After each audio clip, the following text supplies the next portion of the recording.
Bonjour à toutes et tous, bienvenue dans cette magnifique station de Saint-François-Longchamp.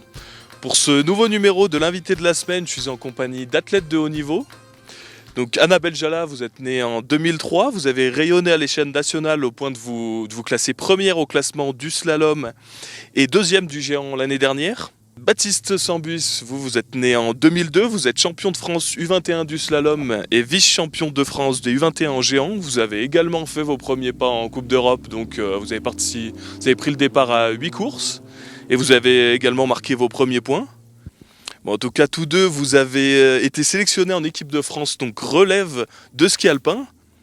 Avec moi également donc Pierre Ravoire, vous êtes le président du club des sports de Saint-François-Longchamp où nos deux Savoyards sont licenciés. Alors première question déjà, est-ce que vous pouvez nous expliquer qu'est-ce que c'est que cette équipe de France relève pour qu'on comprenne bien et qu'est-ce que ça représente dans une carrière de skieur de haut niveau? L'équipe de France relève, je trouve que c'est une porte d'accès pour le très haut niveau. C'est la première étape au niveau des équipes de France. Donc, on va courir sur des compétitions de niveau européen, sur des Coupes d'Europe. Donc. Et voilà, après, c'est les portes pour la Coupe du Monde. Et vous alors, c'est le côté, vous êtes sélectionné en technique, c'est ça? Oui, en technique pour des disciplines de slalom et de géant. Et vous, Annabelle, est-ce que vous pouvez nous préciser un petit peu qu'est-ce que cette équipe de France relève pour vous? C'est une étape de plus oui, pour venir plus tard en Coupe du Monde, comme Baptiste l'a dit. Et puis de pouvoir faire plus de Coupes d'Europe dans la saison. Justement, en tant que président, qu'est-ce qu'on ressent quand on a deux jeunes du club qui prennent leur envol comme Annabelle et Baptiste? Pour nous, c'est vraiment une grande fierté qu'on ait deux jeunes comme ça qui réussissent déjà pour eux, et puis aussi qui portent haut les couleurs de la station. Et ça montre aussi que le boulot effectué au club est de bonne qualité avec les coachs qu'on a, qui arrivent à amener plusieurs athlètes au haut niveau, quoi.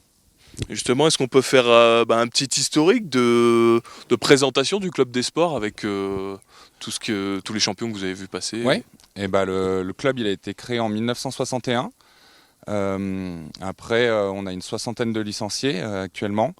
Et, on a eu plusieurs athlètes qui ont été sélectionnés en équipe de France. Il y a eu Nadine Servonnet, Nicolas Zoll qui a couru en Coupe du Monde.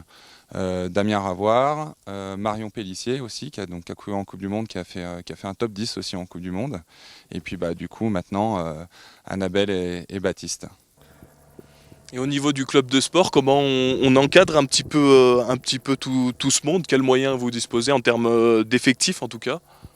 Et du coup Marion est coach maintenant au club des sports, donc on a donc Lionel Sambuy qui est coach, Grégory Didier et Marion Pellissier, et Alexandra aussi Favonté.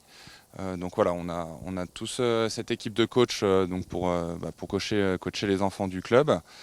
Et puis après, c'est la recherche de partenaires, de subventions pour faire vivre le club. Baptiste, donc vous avez participé au JO de la jeunesse en 2020, vous êtes passé pas loin de la médaille. Comment est-ce que vous allez vous servir de cette expérience pour la suite? Comment vous la gérez? Oui, bien sûr. En fait, c'est une expérience. C'est un grand événement quand même, qui a lieu que tous les 4 ans. Donc oui, je m'en servirai pour la suite sur les prochains grands événements. Est-ce que, pour tous les deux, est-ce que cette sélection, elle modifie quelque chose dans votre façon d'aborder la saison qui arrive? Est-ce que c'est une pression en plus? Est-ce que c'est au contraire? Non, je trouve que ça change pas l'implication et tout ce qu'on met dans nos entraînements et pour les compétitions, mais après, j'ai l'impression que les entraînements sont plus encadrés avec la Fédération française de ski. Donc voilà, c'est juste ça. Après, ça ne va pas changer la mentalité, je pense. Pour vous, dans les semaines, mois qui arrivent?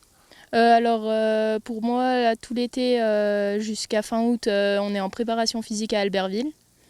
Et après, fin août, on part 4 jours en stage de ski à Saas-Fee, en Suisse. Et ensuite, le 6 septembre, on part à Ushuaia, en Argentine, pour 3 semaines.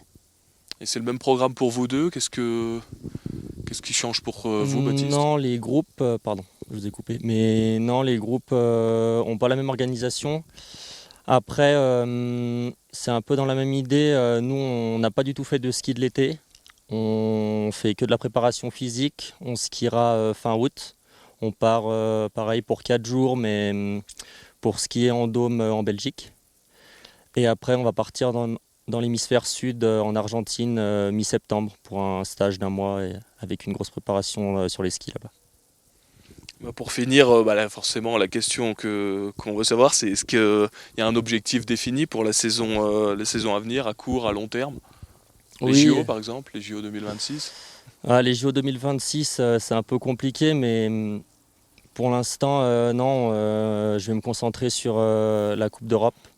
Essayer de rentrer dans le top 30 pour gagner des dossards, partir mieux sur les courses. Et après, rentrer dans les 15 et après finir par faire un top 3, gagner le général voilà, pour accéder à la Coupe du Monde. Moi, oui, c'est faire donc des top 30, top 20 en Coupe d'Europe pour avoir donc marqué des points, puis espérer participer au final des Coupes d'Europe. Et moi, cette année aussi, j'ai les mondiaux juniors, où c'est la dernière année où je peux participer. J'y avais participé la saison dernière. Donc là-bas, j'aimerais bien faire une médaille. Je mise surtout sur le slalom, mais voilà, et puis être bien placé en géant aussi.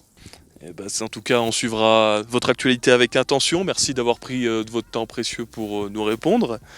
Et sur ce, je vous dis à bientôt sur les canaux Marraine TV. Stop.